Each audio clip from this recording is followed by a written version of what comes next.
মহাকাশে এমনই কিছু আশ্চর্য জিনিস অভিজ্ঞতার মধ্যে দিয়ে দেখতে পান নভোচারীরা। ১৬বার নতুন বছরকে জন্মাতে দেখবেন মহাকাশচারীরা।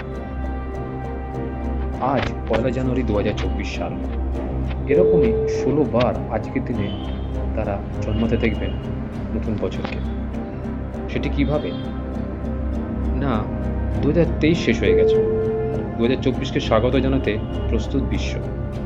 গতকাল সারা বিশ্ব জুড়ে যে ক্রিসমাস ইভ এবং পুরাতন বছরকে পরিত্যাগ করে নতুন বছরকে গ্রহণ করার যে আনন্দ, সারা বিশ্ব জুড়ে সেটি আমরা দেখেছি।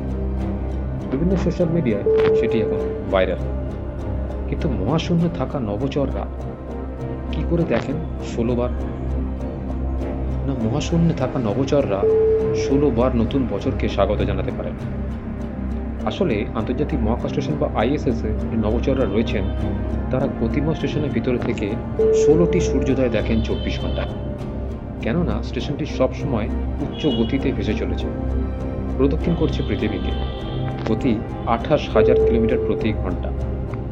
প্রতি ৯০ মিনিটে সেটি একবার করে পৃথিবীকে চক্কর কাটে। আর এই দ্রুতগতির কারণেই নভোচরদের সামনে সুযোগ থাকে একদিনের পরপর সূর্যোদয় দেখা। ফলে নতুন বছরকেও তারা বারংবার পুরনো বছরের হাত থেকে ব্যাটন নিয়ে নিতে দেখবেন।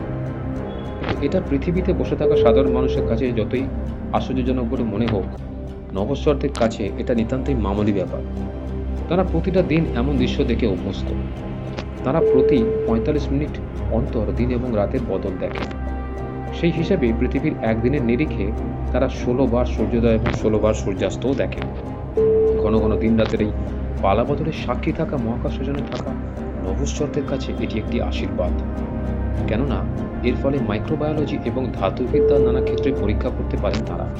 কেবল তাই নয়, এই রহস্যময় ব্রহ্মাণ্ডকে বুঝে ওঠার নিরন্তর যে প্রক্রিয়ার সঙ্গে তারা যুক্ত, সেখানেও নতুন নতুন মাইল ফলক পেরোনোর সুযোগ মেলে সংক্ষিপ্ত দিন এবং রাতের বারংবার এই পালা বদলে।